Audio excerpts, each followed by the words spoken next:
आज टुटेजा ट्यूटोरियल्स की जो सक्सेसफुली सिलेक्टेड कैंडिडेट्स की फेलिसिटेशन सेरेमनी में मुझे आमंत्रण करने के लिए यहाँ की मैनेजमेंट का एसपी साहब को आमंत्रण करने के लिए हम लोग आपके आभारी हैं कि आपने ये मौका दिया कि जो सक्सेसफुल कैंडिडेट्स हैं उनसे हम लोग रूबरू भी हो पाएँ और जो आने वाले समय में सिलेक्ट होंगे या जो तैयारी करने के अभी प्रोसेस में हैं उन लोगों को भी हम कुछ मोटिवेट कर पाएँ, कुछ अपने एक्सपीरियंस शेयर कर पाएँ और उनकी कुछ डाउट्स जो हैं वो रिमूव कर पाएँ। तो सबसे पहले जिन लोगों को भी हमने फैसिलिटेट किया है यहाँ पे और जितने भी सक्सेसफुल कैंडिडेट्स हैं, आपको आपके सक्सेस के लिए बहुत बहुत शुभकामनाएं। आप लोगों ने ज़िंदगी का एक बहुत महत्वपूर्ण पड़ाव पार किया है और अब आप लोगों का जीवन जो इस एग्ज़ाम को क्लियर करने से पहले था और अब जो आपका जीवन आगे पब्लिक सर्विस में होगा उसमें निश्चित तौर से बहुत सारा परिवर्तन होगा, आप पे बहुत सारी जवाबदारी होगी। जिस पद पर आप बैठेंगे वो पद आपको ऐसी एक संभावनाएं देगा, अपॉर्चुनिटीज़ देगा कि आप लोग बहुत सारे लोगों की मदद कर पाएंगे, प्रेस्टीज जुड़ा होगा उसके साथ। और कहते हैं कि with power comes greater responsibility. तो अब यदि आपको कुछ सोच समझ के पब्लिक सर्विस कमीशन ने सिलेक्ट किया है और उस पद पे आप लोगों को बिठाएंगे तो हमें ये उम्मीद है एज सीनियर्स सर्विस में आपके कि आप लोग अपने दायित्वों का, अपने कर्तव्यों का पूरी निष्ठा से आप लोग पालन भी करेंगे।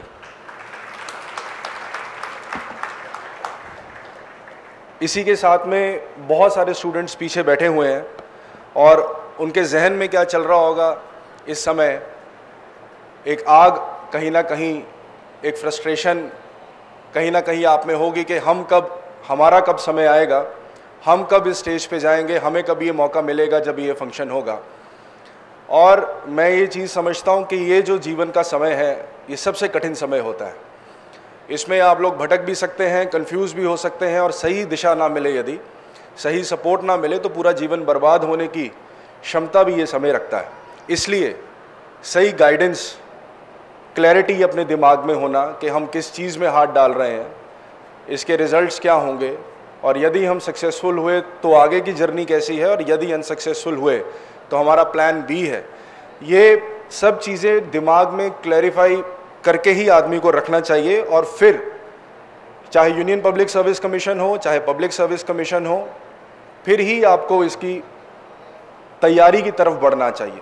मैं एग्ज़ाम देने की बात नहीं कर रहा हूँ, पहले मन में ये ठानना कि हमें पब्लिक सर्विस कमीशन का एग्ज़ाम देना है, यही बहुत बड़ा अपने आप में एक क्वेश्चन रहता है। क्योंकि ज़्यादातर भारत में यूथ जो प्रभावित होता है सिविल सर्विसेज से, आज मैं 10 साल सेवा कंप्लीट करने के बाद ये बता सकता हूँ कि जिन चीज़ों से हम प्रभावित होते हैं, जो बाहर से कॉस्मेटिक चीज़ दिखती है, वो चीज़ें सर्विस में आने के बाद में बहुत ज़्यादा 1-1.5 साल के बाद मायने नहीं रखती। ज़्यादातर आप लोगों को पावर, प्रेस्टीज, अथॉरिटी, एक जिसे बोलते हैं रुतबा सोसाइटी में, निश्चित तौर पे ये सब चीज़ें पब्लिक सर्विस लाइफ में है। लेकिन मैंने इससे पहले आपको बोला कि सिर्फ यही पहलू नहीं है इन सर्विसेज का, जो जवाबदारी आप लोगों पे दी जा रही है, जो आपको आगे बढ़ के आपको अपने जीवन का 90% समय पब्लिक सर्विस में देना पड़ेगा और उसके अपने रेपरकशंस हैं। जैसे यहाँ पर जितने भी सर्विंग ऑफिसर सामने की रोज़ में बैठे हैं, जो लोग अभी सिलेक्ट हुए हैं, वो समझ सकते हैं इस चीज़ को कि पब्लिक सर्विस में आने के बाद में आपका जीवन, आपका पर्सनल जीवन नहीं रह जाता। वो एक खुली किताब है। डिस्ट्रिक्ट कलेक्टर क्या करते हैं, क्या नहीं करते हैं, कहाँ जाते हैं, उठते बैठते खाते, वो पब्लिक प्रोफाइल की चीज़ है। तो आपकी पर्सनल लाइफ बहुत प्रभावित होती है इस चीज़ से। ये चीज़ हो गई। दूसरा, आप लोगों को वर्क प्रोफाइल भी पता होना चाहिए। दिन का कौन सा पहर, कौन सा समय आपको काम करना है, लोगों के लिए काम करना है, उसमें आपका कोई स्वार्थ नहीं। यदि आप दफ्तर में बैठ के 100 लोगों का काम कर रहे हो, उसमें आपका कोई स्वार्थ नहीं है। वो भावना आप में है कि नहीं है। यदि ये इनिशियल भावनाएं आप में हैं तो आपको इस तरफ बढ़ना चाहिए। अब बढ़ने में सबसे पहला स्टेप ये है कि हमारी क्लैरिटी हो गई, हमें विजन मिल गई, तो हम अभी क्या कर रहे हैं। मान लीजिए कि हम ऑलरेडी, जैसे एसपी साहब ने बहुत अच्छी बात की कि 50% कैंडिडेट्स जो है नॉन सीरियस हैं, कुछ नहीं है करने के लिए। तो चलो, यूपीएससी का मेरे समय 20 रुपये का फॉर्म आता था, पोस्ट ऑफिस में मिल जाता था, तो ये फॉर्म हम लोग भर देते हैं, एग्ज़ाम दे देते हैं। तो उसमें आपकी ना तो कोई विजन है, ना क्लैरिटी है, ना गोल है। तो आप लोगों को पहले ये डिसाइड करना पड़ेगा कि हमारी ये विजन है, हमें पूरी क्लैरिटी है कि एग्ज़ाम हम लोग दे रहे हैं, इस एग्ज़ाम देने के बाद में हमारा जीवन किस तरह का होगा, हमें क्या करना है, और हमारा निश्चित तौर से गोल यही है। अब गोल को लेके कन्फ्यूजन की यदि स्थिति होगी तब भी तकलीफ है। अब मैं अपना एग्जांपल आप लोगों से शेयर करता हूँ। हमारी फैमिली डॉक्टर्स की है, मेरे पेरेंट्स डॉक्टर्स थे, मेरी वाइफ डॉक्टर है, मेरी सिस्टर डॉक्टर है। तो बचपन से ही जैसे पुलिस वाले के घर में हमेशा पुलिसिया बातें होंगी, एडमिनिस्ट्रेटर के घर में हमेशा एडमिनिस्ट्रेशन की बातें होंगी, पॉलिटिशियन के घर में हमेशा पॉलिटिशियन की बातें होंगी। हमारे घर में भी हमेशा दवाइयाँ, बीमारियाँ और ये सब चीज़ें डिस्कस ही हुआ करती थी। तो आधा डॉक्टर तो मैं एग्ज़ाम देने से पहले ही बन गया था। फिर मेरे बचपन से ही मेरे दिमाग में, जैसे फौजी को हम लोग एनडीए में भर देते हैं, वैसे मेरे भी दिमाग में मेरे पेरेंट्स द्वारा भर दिया गया था कि तुम्हारे सामने और कोई विकल्प नहीं है, तुम्हें मात्र मेडिकल कॉलेज में एडमिशन लेनी है, डॉक्टर बनना है। तुम डॉक्टर बन गए तो तुम्हारा जीवन सफल। तो मैं सोचने की अब बच्चे की कितनी क्षमता होती है। ठीक है, मेरे सामने कभी कोई ऑप्शन ही नहीं था कि इंजीनियरिंग का एग्ज़ाम देना है, आईआईटी का एग्ज़ाम देना है, क्या मेरा इंटरेस्ट आर्ट्स में या कॉमर्स में, मुझे कुछ नहीं पता था। बस मुझे इतना पता था 10th क्लियर हुआ है, बायोलॉजी लेनी है। उसके बाद में सीबीएसई के थ्रू मेरा सिलेक्शन हुआ था, ऑल इंडिया एग्ज़ाम, जिसको अभी नीट में तो सब मिला दिया है, बट जो उस टाइम पे ऑल इंडिया लेवल का एग्ज़ाम था तो उसमें दिया मैंने, और फर्स्ट अटैम्प्ट में मेरा एमबीबीएस का सिलेक्शन हो गया और मैंने एमबीबीएस ज्वाइन कर ली। तो लेकिन ग्रेजुअली जब 1 साल बीत गया, 2 साल बीत गया, तो मुझे एक चीज़ क्लियर थी जो मैंने आपसे बोला कि मैं डॉक्टर नहीं बन सकता। डॉक्टर बनने की क्षमता, डॉक्टर बनने के लिए जो काबिलियत चाहिए, वो जो सेंसिटिविटी चाहिए, वो मेरे अंदर नहीं है। मैं अगर डॉक्टर बनूंगा तो सी ग्रेड डॉक्टर बनूंगा, मैं जस्टिस नहीं कर पाऊंगा उस एक सीट के साथ, जो एमडी के लिए भी खराब करूंगा, और मेरे लिए ये चीज़ नहीं है। मैं क्लियर था। अब दिक्कत है कि फिर क्या करना है आपको। तो फिर हम लोगों ने बैठ के जब डिसाइड किया कि क्या किया जाए, तो जो मुझे एक चीज़ और क्लियर थी कि मुझे विदेश नहीं जाना है। डॉक्टर्स बहुत ज़्यादा यूएसएमएलई एक एग्ज़ाम है, वो एग्ज़ाम दे के अमेरिका चले जाते हैं, कनाडा चले जाते हैं और वहाँ अपनी सेवाएं देते हैं। लेकिन ये चीज़ भी मुझे क्लियर थी कि मैं अपना देश छोड़ के नहीं जाऊँगा, जो करना यही करना। फिर उसके बाद में अब क्या किया जाए, तो अब एक चीज़ और है जो मैं आपसे बाद में शेयर करूंगा। बहुत यंग एज में हम लोग क्या है, मूवी से बहुत प्रभावित हो जाते हैं। तो ऐसी 2-3 मूवीज़ ने मुझे भी प्रभावित किया। तो हमने देखी, एक शहर मूवी थी, गंगा जल थी, ये मूवीज़ हमने बहुत देखी। तो वो एक इग्नाइटिंग फैक्टर ज़रूर था। फिर उसके बाद लेकिन हम लोगों ने दिमाग लगाया कि भाई एग्ज़ाम देना है, कोई बात नहीं है। फिर जाके अपने, जो मैं अमृतसर का पढ़ा हूँ, तो अमृतसर मेडिकल कॉलेज में जब एडमिशन हुआ तो मैं जो दोस्तों के साथ घूमता था बाइक पे, तो हम लोग ज़रूर डीसी एसएसपी के घर के सामने से निकल के जाते थे, देखते थे क्या है क्या नहीं है। तो वो जो चीज़ें थी उसने पहला एक माइंड, एक दिशा दी कि क्या इस तरफ किया जा सकता है। यहाँ पर आप लोगों को थोड़ा समझने की ज़रूरत है। जब वो दिशा मिली, जब वो दिखा, तो यहाँ पर भी जितने हैं और 90% यूथ उस चीज़ से प्रभावित हो जाता है। यहीं पे आपको समझने की ज़रूरत है कि मात्र ये चीज़ नहीं रहनी चाहिए अपना दिमाग बनाने के लिए कि मुझे यूपीएससी या पीएससी का एग्ज़ाम देना है। हम लोगों ने इसके बाद में बहुत डीपली 6 महीने स्टडी किया कि प्रोफाइल क्या है, लोगों से बात की, और फिर वे चीज़ें सामने आई कि भाई इतना आराम से नहीं है कि फिर आप आराम से जा रहे हैं और घर आके सो रहे हैं और कोई जवाबदारी नहीं है। फिर पता चला कि अगर ऐसा करना है तो उसके रेपरकशंस ये हैं, इतना आपको काम करना पड़ेगा आगे, और जीवन आगे कुछ मायनों में अच्छा है, कुछ मायनों में कठिन है। ये सब जब इनिशियली मैंने आपको बताया कि जब चीज़ें क्लियर हुई तो हमने इस चीज़ का प्लान किया कि हाँ भाई ये एग्ज़ाम देंगे, और ये एग्ज़ाम की फिर हम लोगों ने तैयारी स्टार्ट की। ये जब आप लोग अपना मन बना रहे होंगे, इस समय आप लोगों को 2 चीज़ें करनी है। आप लोगों को एक चीज़ समझनी पड़ेगी कि पब्लिक सर्विस कमीशन का अगर आप लोगों ने एग्ज़ाम में हाथ डाल दिया एक बार तो, और सीरियसली उसको किया नहीं, तो आपकी ज़िंदगी के 2, 3, 4 साल ऐसे निकल जाएंगे और सीरियसली आप लोग परस्यू नहीं करेंगे कि जब वापस मुड़ के अपने ओरिजिनल क्वालिफिकेशंस या प्रोफेशंस, जैसे मेरे केस में मैं डॉक्टर था तो बोलूँ 4 साल में दिल्ली गया, वहाँ तैयारी की और तैयारी नॉन सीरियस टाइप से हम लोगों ने की बिना डिसिप्लिन के, तो वापस आएंगे तो वो ना घर का ना घाट का वाली स्थिति है। यहाँ तो कुछ हुआ नहीं और वहाँ पर भी जो साथ वाले थे कहाँ निकल गए। तो आप लोगों को ये देखना है कि अपने पेरेंट्स से कंसल्ट करके, अपने दोस्तों से कंसल्ट करके, पूरा प्रोफाइल समझ के आप इस तरफ आएँ पहले, और फिर जब एक बार आप आ गए तो फिर there is no turning back. फिर आप लोगों को पूरी शिद्दत से, डिसिप्लिन से, हार्ड वर्क से, कंसिस्टेंसी, परसिवियरेंस, आप जितने मोटिवेशन की स्पीचेस सुनेंगे सक्सेसफुल लोगों से, ये 5 या 6 शब्द निकल के आने ही हैं। तो इससे यही समझ लेना बेहतर है कि इनका कोई सब्स्टिट्यूट नहीं है। कोई ऐसी दुनिया में किताब नहीं है, कोई यूट्यूब चैनल नहीं है, कोई अकेडमी नहीं है जो आपके हार्ड वर्क को सब्स्टिट्यूट करे, जो आपकी कंसिस्टेंसी को सब्स्टिट्यूट करे, जो आपके जज्बात और जूझने की जो ताकत है उसको करे। करना तो आपको खुद ही पड़ेगा, लेकिन इसमें दिशाहीन होके जज्बा भी अकेले हो उससे भी कुछ नहीं होगा। यहाँ पे जो टुटेजा एकेडमी है, सुनील टुटेजा जी हैं, इन लोगों की महत्वपूर्ण भूमिका आती है। मुझे याद है मैं इंटर्नशिप में था, सब कुछ हो गया जितनी कहानी मैंने अभी बताई, लेकिन ये समझ नहीं आता था स्टार्ट कहाँ से किया जाए। तो वो सबसे इम्पोर्टेंट पॉइंट आपका ये है कि सही मेंटर आपको मिले, सही गाइड आपको मिले जो ये बता सके कि अब आपने ये डिसाइड कर लिया, डिसीजन तक आपका काम कि हमने करना है या नहीं करना है, उसका मैंने आपको बता दिया। यदि करना है तो फिर कोई दूसरा रास्ता नहीं है, और यदि आप लोगों ने अभी से आप 50-50% है तो बेटर है कि आप जस्टिस करें कि आप जो ऑलरेडी कोई और अच्छी चीज़ आप लोग कर लें।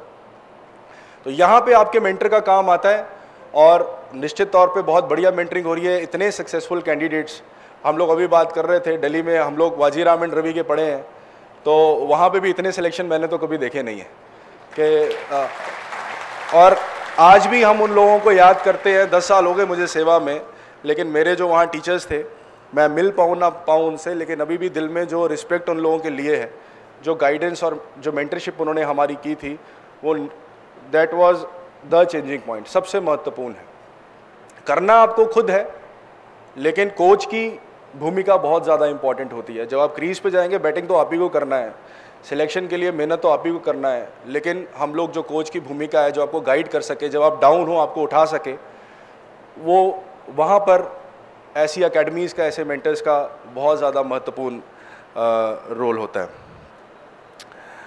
इसके बाद में दूसरी चीज़ ये है कि जब आपको सब मिल गया, अब हम तैयारी आगे किस तरह से करें, तो एक चीज़ ये है कि आप लोगों को प्रिपरेशन में बहुत ज़्यादा प्रिपरेशन करने के लिए समय ख़राब नहीं करना। आप लोगों को जो सिलेबस जैसा डिफाइंड है उसको आपको पढ़ना है। इसमें 3 चीज़ें इंपॉर्टेंट रहती हैं। हमारे समय में यूपीएससी में 2 सब्जेक्ट्स थे, आजकल पता नहीं कितने हैं, और छत्तीसगढ़ पीएससी में मुझे नहीं, ऑप्शनल्स हैं क्या? अच्छा, तो हमारा जनरल स्टडीज़ था, 2 ऑप्शनल्स थे, एक ऐसा होता था एग्ज़ाम। 2010 की बात कर रहा हूँ मैं। तो एक ये बड़ी आप लोगों में कन्फ्यूजन रहती है, कितने घंटे पढ़ें, क्या पढ़ें, रट्टा लगाएं, याद करें, फैक्चुअल है, इनफैक्चुअल है, पता ही नहीं क्या है। मैगजीन्स आप बाज़ार में ढूंढने जाओगे तो हज़ारों मैगजीन्स हैं। छत्तीसगढ़ सामान्य ग्राम देखो कितनी बुक्स हैं। लेकिन एक कॉमन चीज़ जो मैं बता सकता हूँ आपको, जो सारे सक्सेसफुल कैंडिडेट्स जिन्होंने क्रैक के एग्ज़ाम बताएंगे, कि वो सबसे ज़्यादा आपकी जो एबिलिटी टेस्ट करते हैं, वो चीज़ आपकी क्षमता को टेस्ट करते हैं कि आप चीज़ों को समझते कितना बेहतर है। यदि कोई मुद्दा है तो आप समझ कैसे रखते हैं उसकी। कश्मीर इशू यदि भारत में है तो 130 करोड़ की आबादी का देश है, हर आदमी का अपना एक नज़रिया है उसके बारे में, हर आदमी का अपना एक ज्ञान है उस मुद्दे को लेके। लेकिन पब्लिक सर्विस कमीशन ये देखता है कि आप उस मुद्दे को कितना रैशनली और लॉजिकली समझते हैं, और उसका हल तो अभी तक कुछ निकला नहीं है ऐसा। तो आपसे भी यदि पूछेंगे कि हल निकला, तो ये मतलब नहीं है कि आपके जवाब को कॉपी पेस्ट करके वो यूनाइटेड नेशंस असेंबली में निकाल देंगे, पर वो आपकी एबिलिटी ये टेस्ट कर रहे हैं कि आपने चीज़ को कितनी गहराई से समझा, और समझ के आपका दिमाग कैसा उसको सुलझाने का प्रयास करता है, आपकी एनालिटिकल एबिलिटी क्या है, वो चीज़ हर पब्लिक सर्विस कमीशन जो है वो टेस्ट करता है। वो ये चीज़ नहीं टेस्ट करेगा आपसे कि 1947 में क्या हुआ था, 1948 में क्या हुआ था, 51, वो तो एक भाग है। वो फैक्चुअल इन्फॉर्मेशन है, आजकल सब गूगल पे भी मिल जाता है, लेकिन जो सोचने की क्षमता और प्रॉब्लम सॉल्विंग स्किल्स है वो आदमी के सबके यूनिक होते हैं। तो ये चीज़ सबसे ज़्यादा पब्लिक सर्विस कमीशन में टेस्ट की जाती है। तो यदि कभी भी कोई मुद्दा पढ़ें तो उसको पहले पढ़ें, तब तक प्रश्न करते रहें जब तक आपको मुद्दे की गहराई जितनी आप डीपली जा सकते हैं आप लोग जाएं। उसके बाद एक अपनी धारणा बनाएं, एक ओपिनियन बनाएं कि क्या सही है और क्या गलत है, कहाँ गलत जाया जा रहा है, क्या बेहतर किया जा सकता है। जब आप ये सब सवालों के जवाब आप लोगों को एक मुद्दे को लेकर आ जाएंगे तो मान सकते हैं कि एक प्रिपरेशन आपकी होगी टॉपिक, और मेंस के एग्जाम में, इंटरव्यू में, पर्सनैलिटी टेस्ट में यही देखा जाता है। तो ये आप सब लोगों को देखना। दूसरा, यदि ऑप्शनल है तो ऑप्शनल में वो आपकी इस हिसाब से क्वेश्चन पेपर्स में जो क्वेश्चंस आएंगे आपकी एबिलिटी टेस्ट करेंगे कि आप खुद क्लेम कर रहे हो कि मैं मास्टर हूँ इस सब्जेक्ट का, मैंने ऑनर्स किया है, ग्रेजुएशन की है। तो यूपीएससी ये टेस्ट करता है कि जिसको आप क्लेम कर रहे हो, या पीएससी आपका ये टेस्ट करेगा जिसको आप लोग क्लेम कर रहे हो उसमें आपकी कितनी एबिलिटी है।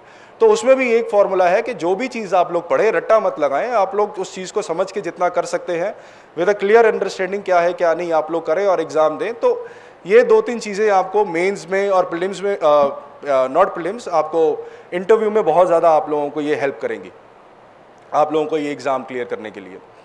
और फिर अल्टीमेटली जब आप लोग तैयारी करेंगे, एक चीज़ है, डिसिप्लिन बहुत ही ज़रूरी है। बिना डिसिप्लिन के कभी कुछ हासिल नहीं हो सकता। 50-50% माइंड से कन्फ्यूजन की स्थिति में कुछ हासिल नहीं हो सकता। आप लोगों को डिसिप्लिन रहना है। हम लोग 1-1.5 साल दिल्ली में थे, क्रिकेट का बहुत शौकीन हूँ। 1.5 साल मुझे नहीं पता कौन सा टूर्नामेंट चल रहा था, कौन सा नहीं चल रहा था। हम 1.5 साल कभी अपने राजेंद्र नगर से बाहर नहीं गए। हम लोगों ने कभी कोई मूवी नहीं देखी, पता था हो जाएगा तो पूरी ज़िंदगी ये मूवी देखने के लिए। तो ये डिसिप्लिन आजकल के यूथ में और ज़्यादा ज़रूरी है, क्योंकि आप लोगों के पास में अब मोबाइल फ़ोन्स, सोशल मीडिया और ये इंटरनेट अवेलेबिलिटी इतनी ज़्यादा है, आपका ध्यान डिस्ट्रैक्ट करने के लिए चीज़ें बहुत हो गई हैं। और आजकल के यूथ में जो मैं उम्मीद करता हूँ और बेहतर सुधार की जहाँ आवश्यकता है वो डिसिप्लिन में है। और आप लोगों को डिसिप्लिन रह के जो चीज़ करनी है। यदि आपको सुबह 5 बजे उठ के आपने सोचा कि 3 घंटे पढ़ना है तो वो 5 का 6 आज कल परसों ऐसा नहीं होना चाहिए। आपकी एक समय सारणी होनी चाहिए, एक शेड्यूल होना चाहिए, उसका पालन आप लोगों को करना है, डिसिप्लिन में रहना है। बहुत ही ज़्यादा इधर उधर की चीज़ों में आप लोगों को डिस्ट्रैक्ट नहीं होना है। और जब जो चीज़ कर रहे हैं तो जैसे वो मछली की आँख वाली कहानी है, वो बहुत मायने रखती है। आपको अपने गोल के हिसाब से बिना डिस्ट्रैक्शंस के आपको उसको परस्यू करना पड़ेगा और आप लोग मेहनत करते रहेंगे। 100% रिजल्ट्स आने ही हैं। जिन लोगों के नहीं आते उनमें से 50-60% लोग जो है नॉन सीरियस रहते हैं या कहीं ना कहीं वो डिस्ट्रैक्ट हो जाते हैं। तो अभी भी इस हॉल में जितने बैठे हैं सब लोग इसमें से सिलेक्ट तो नहीं हो पाएंगे, उसके अलग अलग कारण रहते हैं, बहुत सारा लक फैक्टर्स भी रहते हैं, लेकिन आपको आपका पर्सनली बेस्ट देना है। और अल्टीमेटली सबसे महत्वपूर्ण चीज़, ये सब कहानी एक तरफ, मैंने बताया कि 100 लोग हैं। अब यूपीएससी का जैसे आंकड़े बता रहे थे, हमारे टाइम पे जो था लगभग, अभी हम यूपीएससी का 10 तारीख को बहुत लोग दे रहे होंगे आपको, 10 तारीख को प्रीलिम्स हम लोग करवा रहे हैं यहाँ पे। 24 सेंटर्स है बिलासपुर में और 10th को एग्ज़ाम है, 10 अक्टूबर को। तो हमारे पास आती है जानकारी। तो जब हम लोग खुद तैयारी कर रहे थे तब तो कोई सही आंकड़े नहीं रहते, लेकिन अब डिस्ट्रिक्ट कलेक्टर के हैसियत से आपको बता सकता हूँ लगभग 10 लाख लोगों ने फॉर्म भरा है, जिसमें से अराउंड 60-70% लोग तो बैठते हैं। ये बहुत कम लोगों को पता है। मतलब 10 लाख में से देश में सिर्फ 6 लाख लोगों ने एग्ज़ाम देना, 4 लाख तो फॉर्म वाली स्टेज पे कंफ्यूजन की स्थिति में है कि यार एग्ज़ाम दें ना दें टाइप की।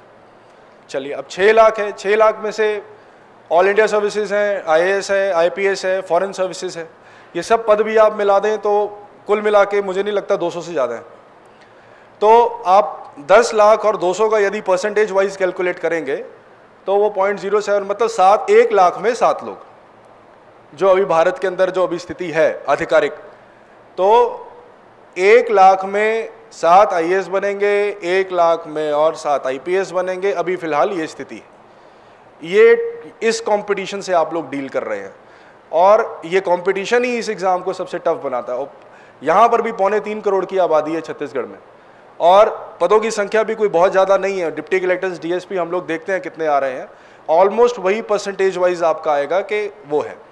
तो एक चीज़ शुरू से ही क्लियर है कि हो सकता है यहाँ पे जितने लोग बैठे हैं आप में से 10, 12, 15 लोग ही एग्ज़ाम क्रैक कर पाएँ। तो अभी तक हमने जितने लोगों को बोला ये उन लोगों को बोला जिन्होंने एग्ज़ाम क्लियर करना है, लेकिन बाकी का इतना बड़ा धड़ा जो यूथ का है, जिसने उम्मीद थी, कोशिश की, उसका क्या? सक्सेस को मैनेज करना वो भी अपने आप में बहुत बड़ी बात है, लेकिन फेलियर को मैनेज करना आदमी का कैरेक्टर वो डिफाइन करता है। जब मैंने पहला अटेम्प्ट दिया था, पहले अटेम्प्ट में मैं इंटरव्यू में पहुंचा था, मेरा मेरिट लिस्ट में लिस्ट नहीं आया। वो जो एक हताशा की फीलिंग होती है वो समझ सकता हूं मैं। उस टाइम पे आदमी को कुछ समझ नहीं आता, इतना खराब लगता है, टोटली डीमोटिवेटेड होता है, टूट चुका होता है। उस टाइम पे आप लोगों को थोड़े सकारात्मक लोगों के साथ में रहते हैं जो दोबारा मोटिवेट करते हैं। दोबारा सेकंड टाइम में एग्ज़ाम दिया, 15 दिन में प्रीलिम्स की तैयारी की थी मैं सोच लिया था कि शायद मैं ये एग्ज़ाम क्लियर ही नहीं कर पाऊंगा। जब फर्स्ट अटेम्प्ट में मेंस क्लियर हो गया और इंटरव्यू तक पहुंचे तो हम लोग बहुत हाई स्पिरिट्स में थे, ये तो कोई बात ही नहीं है, हो गया। और जब झटका लगा तो फिर ऐसा झटका लगा कि दोबारा उठने की ताकत नहीं थी। पर उस टाइम पे जो मेरे कुछ वेल विशर्स थे, उनके धक्के के करके मैं उठा, फिर प्रयास किया। परंतु हो सकता है कि सेकंड, थर्ड, फोर्थ अटेम्प्ट में भी ये नहीं हो पाता।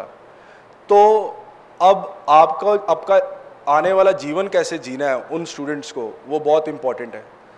दो तरीके हैं, या तो आप पूरी ज़िंदगी ये रोते रहो कि यार मैंने कोशिश की थी, वो फ्रस्ट्रेशन में जीते रहो, मैं कर नहीं पाया, है ना। और अनऑफिशियली बोलूँगा तो सबसे ज़्यादा गाली भी हम लोगों को उन्हीं लोगों से पड़ती है, ठीक है। ये जो सर्विस में है वो समझ रहे हैं। तो सबसे ज़्यादा जो देश के इल्स हैं बोलेंगे कि भी ब्यूरोक्रेसी करके हैं, तो ज़्यादातर क्रिटिसिज्म वही लोग करते हैं जिन्होंने खुद कभी ना कभी दिया तो हो, लेकिन चलिए कुछ कारणों से हो नहीं पाया। मैं ये जनरलाइज नहीं कर रहा हूँ, मतलब ऐसा मुझे महसूस हुआ, हो सकता मैं गलत भी हूँ। ये व्यक्ति नहीं बनना। Life is full of opportunities, बहुत अपॉर्चुनिटीज। हर आदमी जो बनना चाहता वो नहीं बन पाता, कोई दिक्कत नहीं है। आपको एक चीज की खुशी होनी चाहिए। आप लोगों में हिम्मत तो थी ट्राई करने की। मेरे मेडिकल कॉलेज में कई लोग ऐसे थे, मेरे बड़े अच्छे दोस्त करीबी। मैं बोला यार चलो आईएएस का एग्जाम देते हैं यार, आईएएस का एग्जाम देते हैं। अरे बोले यार कर ही नहीं सकते, क्या बात कर रहे हो, तो मैं तो पूरा स्टडी कर चुका हूं। और हम लोग मतलब ठीक है मेडिकल कॉलेज में बहुत पढ़ने वाले नहीं थे, लेकिन सामान्य बुद्धि और अबव एवरेज टाइप के लोग थे और कोई ऐसी दिक्कत नहीं थी। बोले यार कर ही नहीं सकते, ये तो पहले ही ना। तो उस दिन मैंने सोच लिया यार इस आदमी से ज़्यादा बात ही नहीं करनी।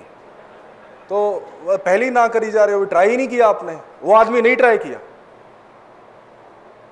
और मेरे में फ़र्क ये था, मैं घुस गया, मैंने ट्राई किया, बन गया। अब वो जब भी मुझे देखता है तो सबसे ज़्यादा वो गाली देता है आईएएस को। लेकिन मज़े की बात ये है, मुझे अंदर की बात पता है। तो मैं और वो बैठे थे अकेले रात को, बोले यार मैं पूरा देख चुका हूँ, कोशिश है, दिल तो मेरा भी है, पर कर नहीं पाएंगे। शायद भूल गया वो रात, वो मुझे याद है। तो वो व्यक्ति नहीं आप लोगों को बनना है। नहीं हुआ, हिम्मत थी ना, आप लोगों ने कोशिश की, कोशिश करना ही बहुत बड़ी बात है। बन गए ठीक है, नहीं बने तो अपने लिए कोई और अपॉर्चुनिटी अच्छी ढूंढिए।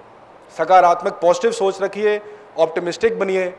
हो सकता है और कुछ बेहतर हो, और कुछ आपके लिए ऐसा प्रोफेशन हो जिसमें आप लोग, जितनी मैं काम कर पा रहा हूँ, लोगों की मदद कर पा रहा हूँ, और बहुत अपॉर्चुनिटीज़ हैं, हो सकता है बहुत बड़े व्यक्ति बन जाए। परंतु आप वैसी नेगेटिव फ्रस्ट्रेटेड सोच रखेंगे जो कि अंदर ही अंदर आपको तंग करेगी, खाए जाएगी, तो आप लोग जो काम भी करेंगे वो ढंग से नहीं कर पाएंगे।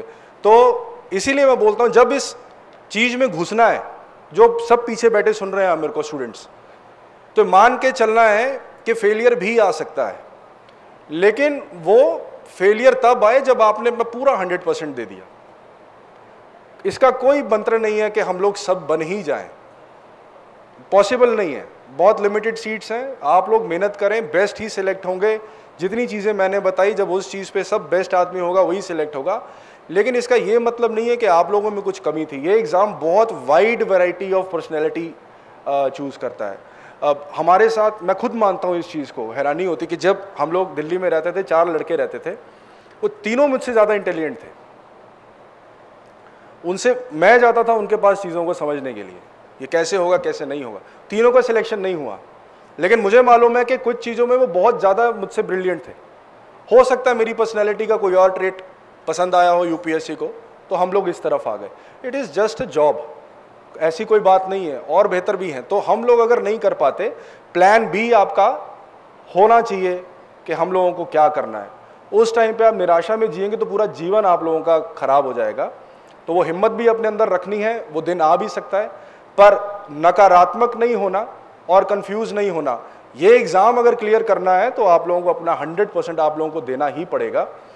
और इसके लिए कोई स्पेशल मंत्र नहीं है, कुछ नहीं है। बेसिकली आप लोगों को बहुत मेहनत करनी पड़ेगी, पढ़ना पड़ेगा, सही पढ़ना पड़ेगा, सही लोगों के संपर्क में रहना पड़ेगा। तो आज यहाँ पे उपस्थित सभी लोगों को, सभी स्टूडेंट्स को, सभी ऑफिसर्स को जो सर्विंग है, जिनका प्रमोशन हुआ है, और जो नए सिलेक्शंस हैं, आप लोग भी अब ट्रेनिंग इंडक्शन में जाओगे। और आप लोगों के ऊपर भी अब एकदम से मैंने ये देखा है कि हमारे पास में जो यंग डिप्टी कलेक्टर्स डीएसपीज भी आ रहे हैं, उसमें भी दो तरह के हैं कि कुछ लोग तो बहुत प्रोफाइल हैं, मेहनती हैं, चीज़ें क्लियर हैं, पब्लिक सर्विस की क्षमता है, काम करने का दिल है। और कुछ लोग ऐसे हैं जो थोड़ा सा ये पता नहीं है, शायद ये समझ रहे हैं कि अब हम आ गए हैं तो अब हमें आराम ही करना है आगे। तो ऐसा नहीं है। तो कम से कम यहाँ पे मुझे जितना लोग सुन रहे हैं वो अपना प्रोफाइल, वर्क और पर्सनल लाइफ का बैलेंस इस हिसाब से रखें। काम भी ज़रूरी है, पर्सनल लाइफ भी ज़रूरी है, लेकिन काम को लेके जो सिंसियरिटी, निष्ठा आपकी रहनी चाहिए, जो मेहनत रहनी चाहिए, उसके लिए आप लोग तैयार रहें। आज के टाइम्स सबसे मुश्किल काम अगर कोई मैं मानता हूँ, सबसे डिफ़िकल्ट जॉब है एक सरकारी अधिकारी की है, चाहे वो किसी पद पे हो, चाहे कलेक्टर हो, चाहे एसपी हो, चाहे एडिशनल कलेक्टर एसपी हो, तहसीलदार हो, एसएचओ हो, क्योंकि हम लोगों के प्रति जवाबदेह हैं। हम लोग उस चीज़ से पीछे नहीं हट सकते। हम कोई डिक्टेटरशिप में नहीं बैठे हैं, ये डेमोक्रेटिक सेटअप है। तो यहाँ पे जनप्रतिनिधियों की अपनी महत्ता है। सारे नियम कानून पॉलिसी हमारे विधानसभा हो चाहे पार्लियामेंट हो, वहाँ बनना है, और हम लोग एग्जीक्यूटिव विंग हैं। यदि हम नीतियों को ढंग से एग्जीक्यूट नहीं करते हैं तो सीधा सीधा शासन पे प्रश्न आते हैं। तो वहाँ पे हम लोगों को अपने विम्सिकल मैनर से, अपने तरीके से नहीं चलना कि मेरा मन ये बोल रहा है तो मैं ये करूँगा। हमें हमेशा जहन में एक चीज़ रखनी है कि हम जिस पद पे बैठे हैं वहाँ कोई और भी बैठ सकता है कल को, और बैठेगा ही। पूरी ज़िंदगी आप कभी किसी पद पे नहीं बैठेंगे। तो अब उस पद को अपने हिसाब से आप लोग उतना चलाइए जिसमें लोगों को फ़ायदा हो, लेकिन पद की जो गरिमा है, जो अथॉरिटी है, जो एक लोगों के प्रति सम्मान है, यदि आपके सामने कोई बैठा है, वो आपके बैठने से बढ़ना ही चाहिए। उस कुर्सी की गरिमा कम नहीं होनी चाहिए। लोग आपकी पीठ पीछे आपको गलत बात के बात ना करें। यदि आप ये चीज़ हमेशा याद रखेंगे तो सभी लोग जो यहाँ पे हैं, जिन जिन पदों पे आप लोग रहेंगे, उसके लिए आप लोग जस्टिस करेंगे, आप लोग अच्छे अधिकारी कहलाएंगे, लोग आपका सम्मान करेंगे।